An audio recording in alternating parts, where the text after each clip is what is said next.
Hey everyone, welcome to another amazing episode of Dividing Truth. I am your host, Lexi Johnson, and today we want to talk about becoming financially independent, right? I'm going to share some financial truths with you as we normally do from week to week to help you. That's right, my women entrepreneurs and women professionals that are listening out there.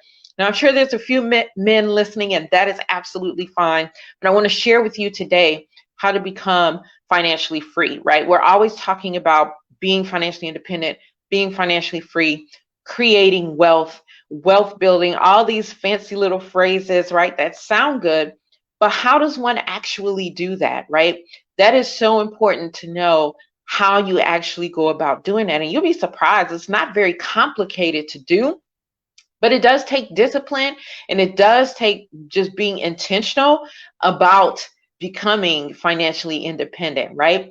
So before we get into our topic for today, I want to share with you that you are listening to Radio Wave. Okay, that's where Dividing Truth is presented, and you can go there and you can see there are bunch of other shows and podcasts and things that you will just absolutely love. Whomever you are, I'm sure there's something on that podcast that can interest you, right? And so feel free to go to that website and subscribe. Make sure that you're watching Dividing Truth. You can catch our episodes there as well. But I want to share with you the best place to catch the best place to catch Dividing Truth is by going to the Radio Wave app and downloading that app, right, and listening to the show there, because that's where our numbers count, right? That's where our numbers count, and we are steady growing. Our show has doubled in listeners over the last month.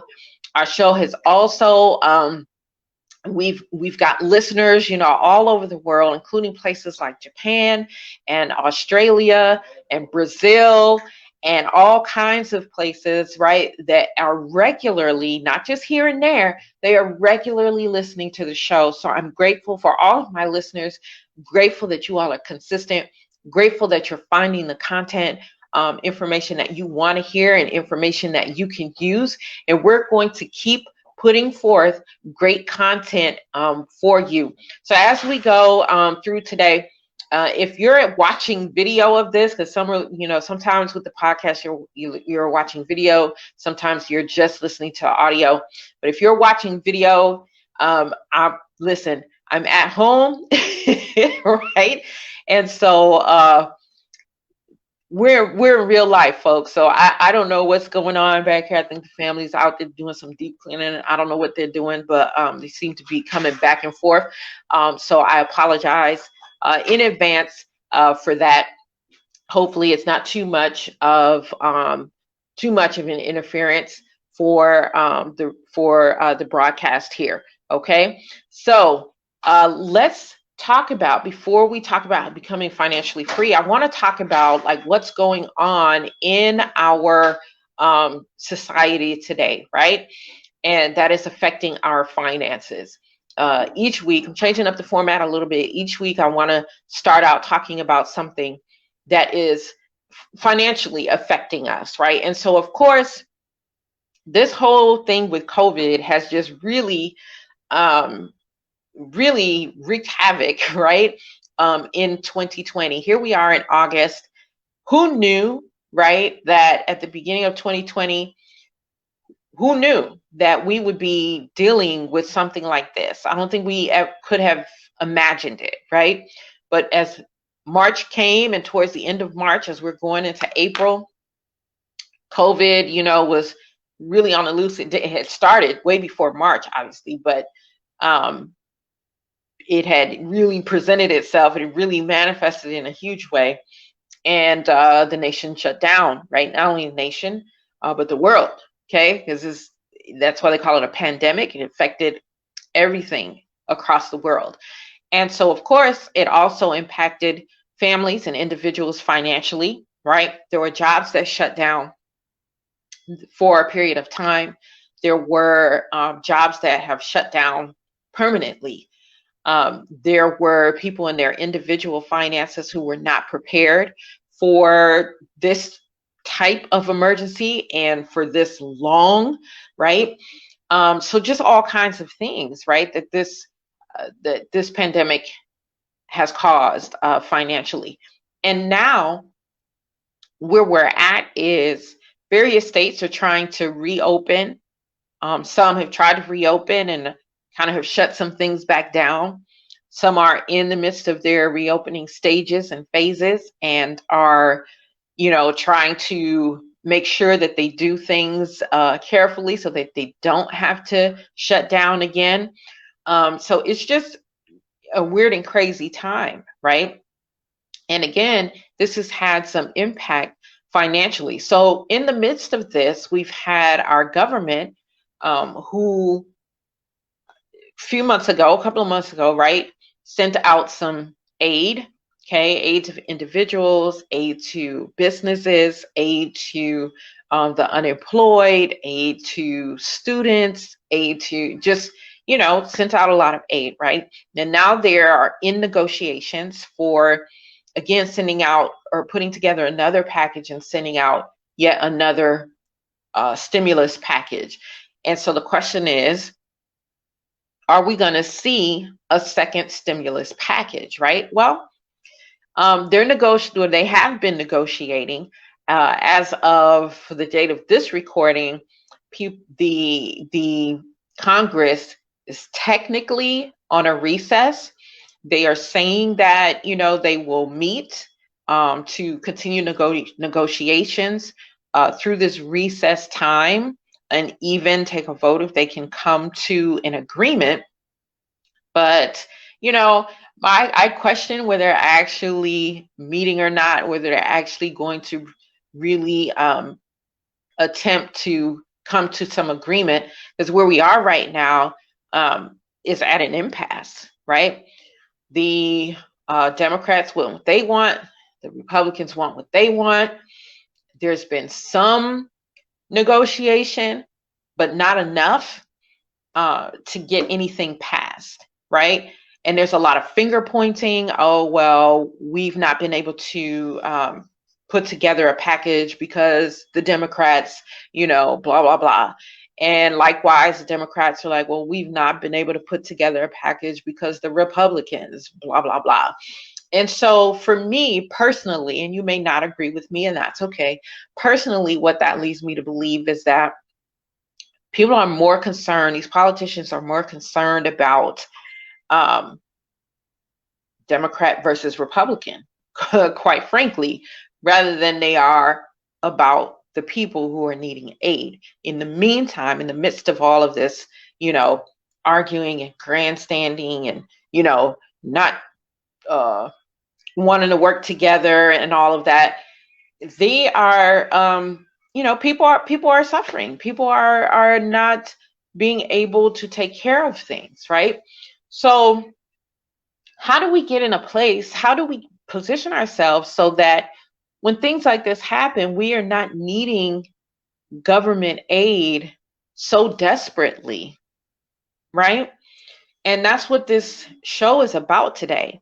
How do I become financially independent? Because becoming financially independent is an answer to a lot of things, right? There are people, believe it or not, who this pandemic has not affected them financially or in a big way financially. It has not necessarily set them back because they have done the things that they need to do to make sure that whatever kind of emergency or whatever, situation comes up, they're in a good position to handle it.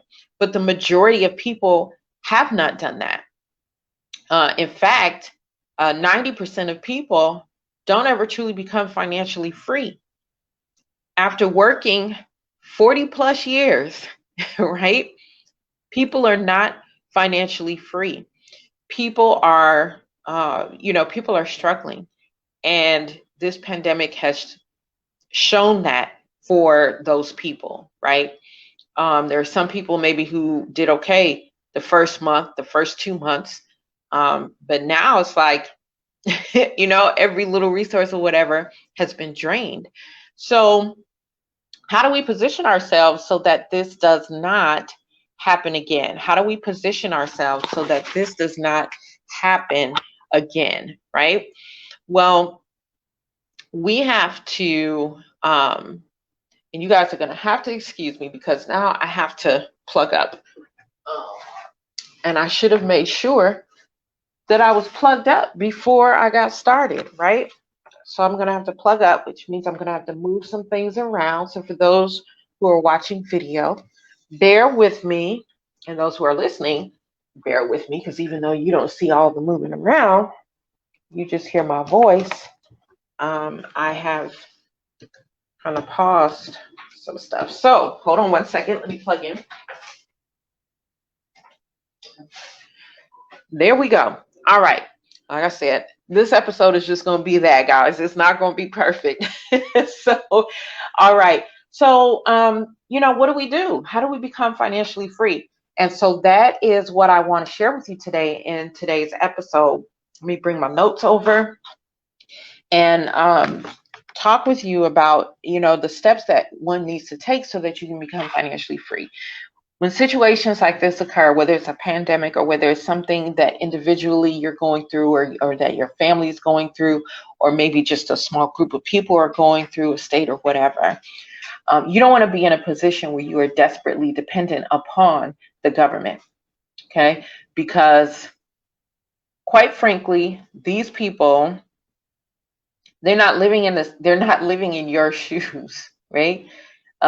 Some of them maybe, yes, they have before, but they're not living in your shoes presently. And so while they may have some kind of feeling, idea of what you're going through, they're not living it right then and there.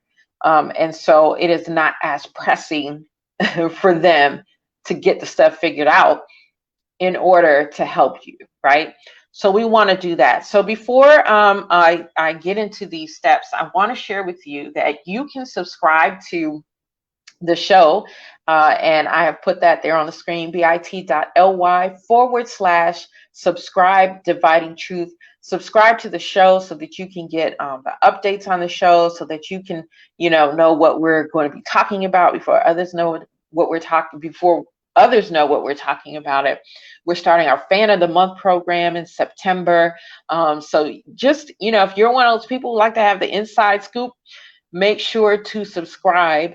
And that link, when you subscribe, will also subscribe you to Radio Wave. Okay. So I wanted you to know that. And Radio Wave is amazing. If you haven't been on the website, go check it out. There are a lot of very good shows and podcasts for everyone of almost any interest to listen to, right? So now let's talk about these steps. Okay. So number one, you want to plan and set goals. Okay. Set financial goals. So oftentimes when I am consulting with or working with a client, one of the first questions that I ask are, what are your financial goals? And the answer is usually very general. It's usually, I want to become financially independent. I want to have an emergency fund. I want to travel. I want to retire. They're very general, right? And they're general because most people actually don't really understand how to set a really good financial goal. Okay. A lot of times maybe we think we are, but we aren't. And so how many of you know that if you're not setting a good financial goal, then how do you get there, right? The more general your goal is, the more likely it is that you're just going to wander and you may not even meet that goal at all, right? But the more specific the goal is, then you can put some very specific actions in place to meet that goal, right? So that's the importance of having good financial goals. You want to think about, if you've never thought about this before, because a lot of people, quite honestly, when I ask them that, they'll tell me like, wow, I've never even really thought about that, right? Because my next question is, not only is what is the goal, but what does that look like? Okay. What does financial independence look like to you? Because there is no one, there is a definition, right? But there are various ways of achieving that. Okay. So financially independent means that you can do whatever you want, however you want. Okay, because with your finances, because you don't have those concerns, your day-to-day needs are more than met, right? um you don't even have to necessarily work, I want to say linear work, right, where you have to show up, right? You have done things that you can create yourself some passive income, so that frees up your time, and it frees up, it frees you up again in your finances, right? So, but what does that look like to you? What does financial independence look like to you? Okay. And once you know what it looks like to you, then you can determine, okay, you can begin to put numbers to that, right? So if someone says to me, I just want to get to a place where I can get up and travel whenever I want. Okay, dig deeper into that. Is that traveling 3 times a year? Is it once a month? What kind of trips? Because that's going to, the more detailed you can be about that, you can just get on the internet and say, okay, if I'm going to want to travel 3 times a year to places like France, let's say, you can get on the internet and say, okay, what do trips like that cost, right? How much money am I going to need each year to be able to do that, right? So you want to start putting dollar amounts to these things. Not only that, even retirement, right? I want to retire. What age do you want to retire? Some people have given it no thought because society just says you're going to retire at age 65, right? Or whatever the age is now, right? So you've not given it some thought really as to when you yourself want to retire.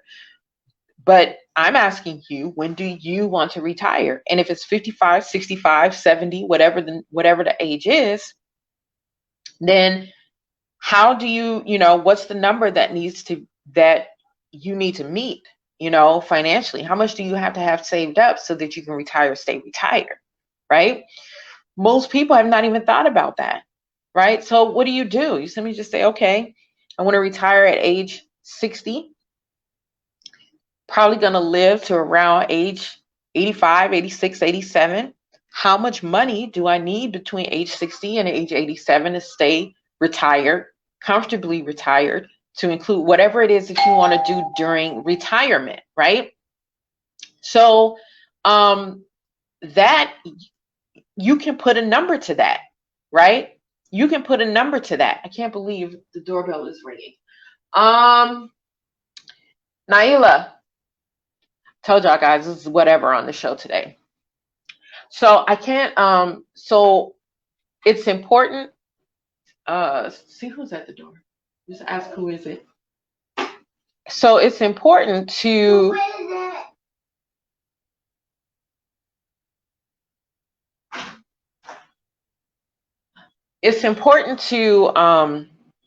know what the numbers are. I apologize again.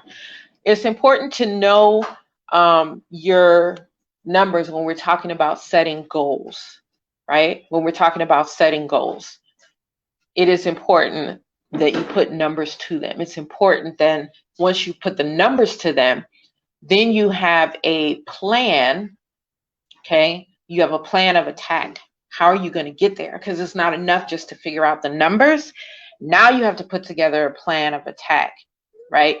And many people are going to need the assistance of a financial coach or a financial advisor or someone to be able to come up with a sound strategy. Okay. If you don't come from a family that is accustomed to growing wealth, getting wealth, understands wealth, all of that, then you're going to need someone to help you with that. Okay. So you want to do that. The second thing is your budget. Okay. You want to take a good look at your budget. You want to look at what's coming in, what's going out, the things that you are doing with your finances. Are they serving you? Are they serving the purpose, your purpose, which is to become financially free, right? So that's important, that you're looking at that and seeing how your finances and how your spending habits and all of that aligns, right? And so, not right now, sweetie. When I'm done, I'm sorry, everyone. I'm sorry for all the interruptions today. Um, so that is what you want to take a look at that and say, okay, how's my spending habits? How is all of that? How is all of that in alignment with my goals? Is it going to help me achieve my goals? Right. So you want to look at things like, maybe there are some things that you can eliminate that are just, they're just not that important, or maybe not eliminate, but you want to see if you can do it cheaper, right?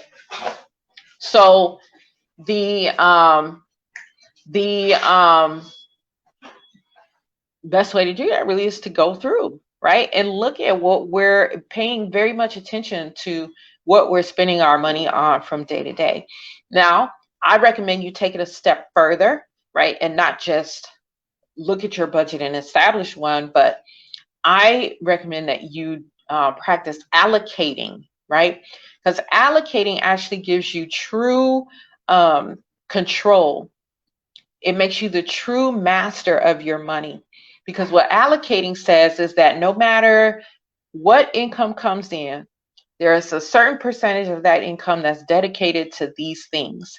So let me give you a general example. I like to give people like this 10, 10, 10, 70. Okay, what does that mean? 10% is for my profit first, pay myself first account, right? That 10% is money that you use to put away for your emergency fund, to put away for retirement, those types of things, right? So that your money begins to grow money and begins to work for you. 10% of my income is going to go towards that. To another 10% of my income is discretionary. That's my fun money, right? I can do whatever I want with that. I can go hang out with the girls. I can go to movies, buy purses, buy clothes, excuse me, knock my mic over. All of that, right? So that's what that's for. Well, then another 10% for giving, right? Because that's important to me. In fact, anyone I work with, I recommend that. Giving is just a huge part of being financially responsible and becoming financially independent. So 10% to that. And so some people, whether it's tithe or charity or whatever they're doing, that's what that's for, right? Or not only that, birthday gifts, wedding gifts, things of that nature, because Christmas, all of that, we don't typically think about those things and the impact that they have on our finances because we've not planned for them, right? So that 10% giving, okay, or charity allocation helps with that, right? Because a lot of times when I would sit down with people and go through their budget and see what their spending habits are, they're like, they don't even remember. Oh, yeah, I went to so and so's baby shower and I spent $25, right? I went to so and so's wedding, right, and gave them some money, right? So we forget those things, right? But if you have an allocation, then you have a pot of money where that's there, and you use that pot of money for those types of things, right? Then you have 70%, because I'm doing this 10, 10, 10, 70, right? You have 70%. 70% is, okay, that's household expenses. Whatever other bills that I have, that is where that money is going, okay? 70%. So you want to allocate, right? And your allocations may look a little bit different. They may not be 10, 10, 10, 70. Let's say that, your priority right now is to truly become financially independent and financially free. And so you're going to, you might want to do 15% in your profit account versus 10%, right? So your allocations may look a little bit different depending upon, what your financial goals are and what it is that you're trying to do, right? So the third thing is you want to spend less than what you earn. Okay, spend less than what you earn. I've always said, and I heard this somewhere, but it's so true, and I'm always sharing this with my clients as well, that it's not about how much you make, it's about how much you save, how much you keep. And beyond how much you save or keep, how much of what you're saving or keeping is growing and working for you, right? So people often will say, well, I need to go get another job, or I need to go, I need to make more income. And a lot of times that's not the case. It's not the fact that you need to go get another job. But sometimes you get another job and you will spend just as much money.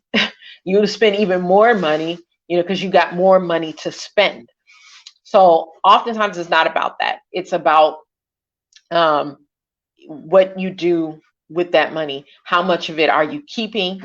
And what are you doing with the money that you keep, right? Building safety nets, right? Building your emergency fund is extremely important. So one of the first steps when I am consulting with or working with a client in terms of their finances and getting on track for financial independence, one of the first things, it's actually the second thing, but it's up there on the list, is putting your emergency fund in place, right? Starting to put up money in an emergency fund. Yes, even doing that before starting in a retirement account. And yes, even doing that, starting to do that before you pay off your debt, right? Because here's what happens. You might have accumulated debt, right? Or you're saving for retirement, but emergencies, things happen from day to day. And it could be good things, it could be bad things, right? It's like, maybe the furnace goes out and you need to get a furnace, right? Or, maybe the child needs something, you know what I'm saying? That costs a lot of money. Maybe it's a laptop or something because they got into this great program that they are, now needing materials for that were unexpected, right? So I guess that's a better way to label it. Some of it is emergencies, but some of it is just unexpected expenses, right? And that's what that emergency fund does. But if you don't have that, you have a retirement account, you don't have an emergency fund account, you can't dip into the retirement account to go take care of something unexpected that comes up. There are very few things that you can do for that, like the medical expenses or down payment on a home, but you don't even want to touch your retirement for that type of stuff. And the reason why you don't want to do that is because once you touch your retirement, people think it's simply, oh, if I took $5,000 out of that, then I need to put $5,000 back in. And it's not that. If you take $5,000 out, you might need to put $10,000, $15,000 back in because you've got to make up for the compound interest that would have taken place on that money had you not taken it out, right? So this is why it's important to have an emergency fund.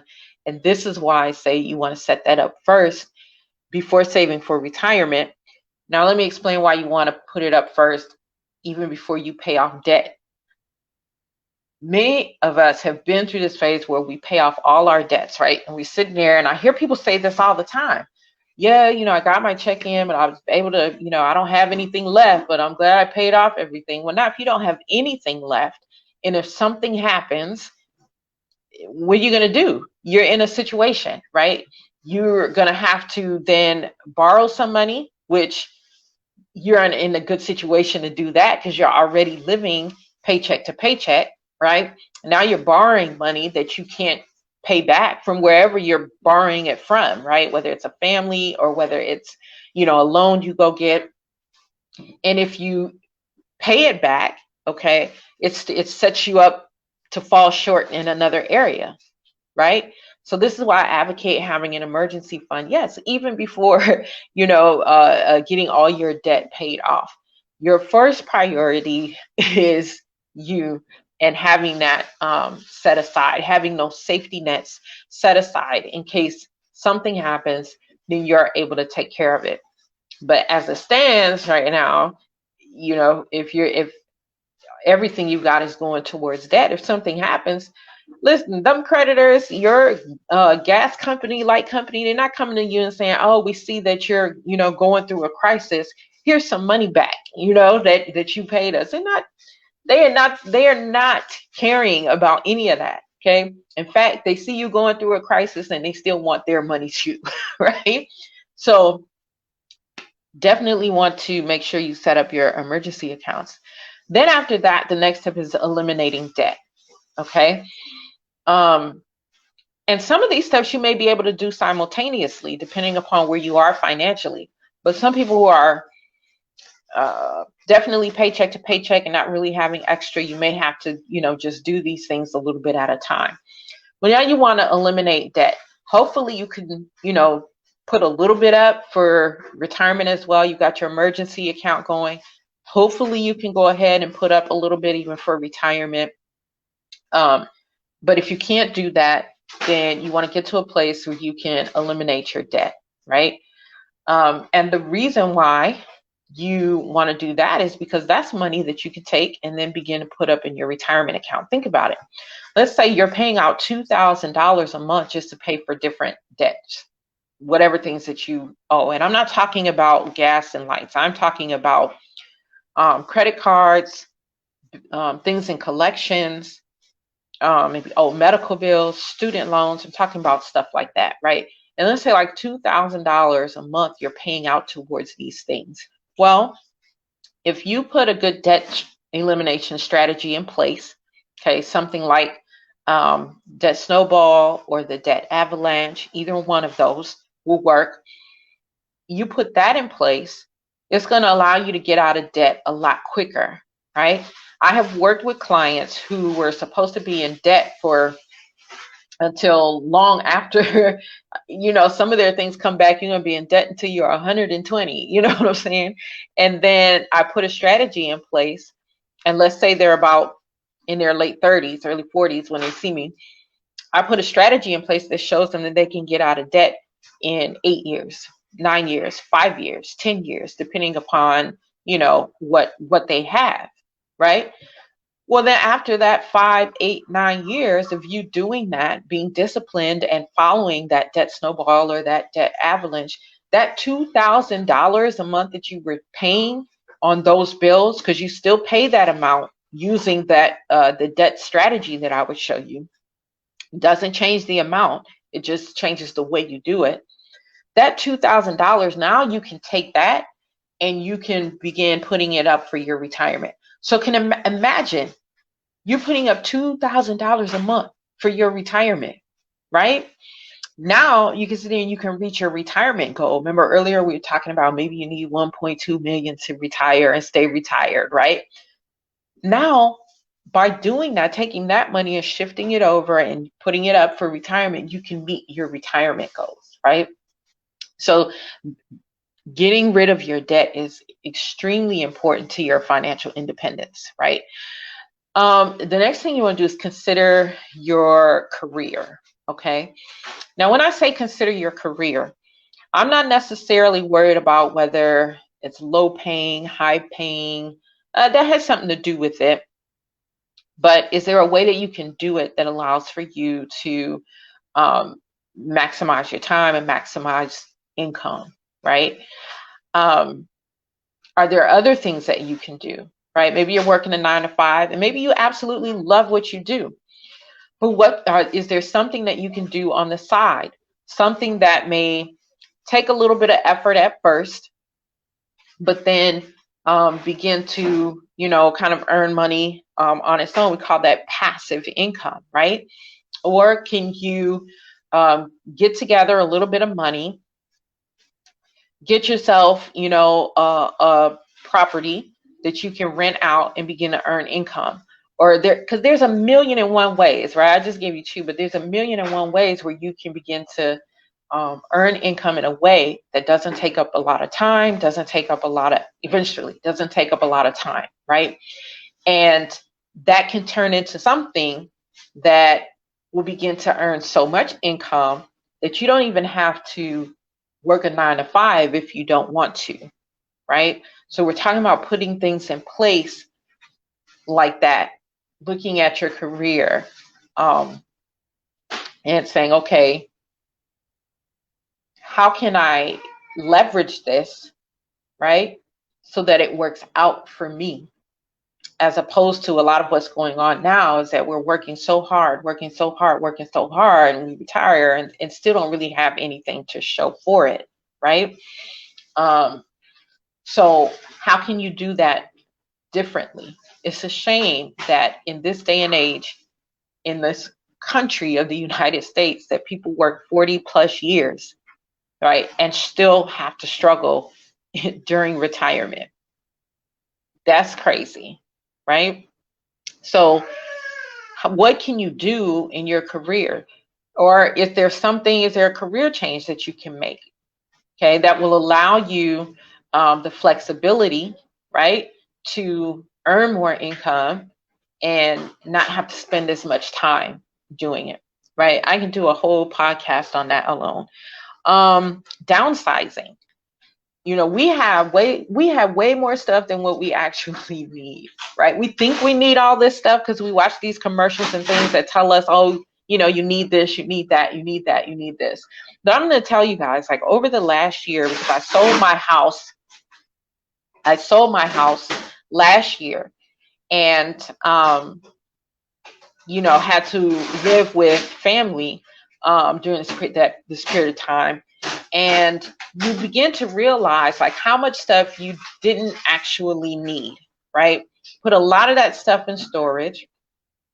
And as time passed, like, you even forget about that stuff because it's stuff you didn't actually need. We have way more things than what we actually need, right? So how about looking at, how can you downsize, right? Do you actually need all of that stuff? All this, the money that we spend on these things, that we could put that money to better use, to becoming financially independent, right? Another thing that I share with my clients is be more conscious about what it is that you buy, since that's what we're talking about, right? Be more conscious about what you buy. I always tell people, ask yourself this question: is what I'm purchasing right now, is it either in alignment with my financial goals? Is it going to help me get where I need to be? Or is it going to give me a return? Is it going to give me a return? Now, granted, there are some things that we get, we're just not going to get much of a return on. Some things that we need, that we're not going to get a return on. But the thing is, for most of what we are spending our money on, right, we can do better. We can definitely get a return on it. Like, take a car, for instance. Someone else would be like, I want to go get this brand new $40,000 car or something like that, right? And it's like, I really could have taken the down payment or the money that I'm going to pay over time and do something better with that, because how many of you know a car it depreciates from the time you roll it off the lot, right? By thousands and thousands and thousands of dollars, right? You couldn't turn around and sell that car the very next day for the price that you got it for, right? So these things that we're getting, right? What is the return on investment? Start asking yourself that question when you are shopping. What is the return on investment, right? So, and then the next thing is, just always know where you are financially, right? This is the last thing that I want to share with you. Just always know where you are financially.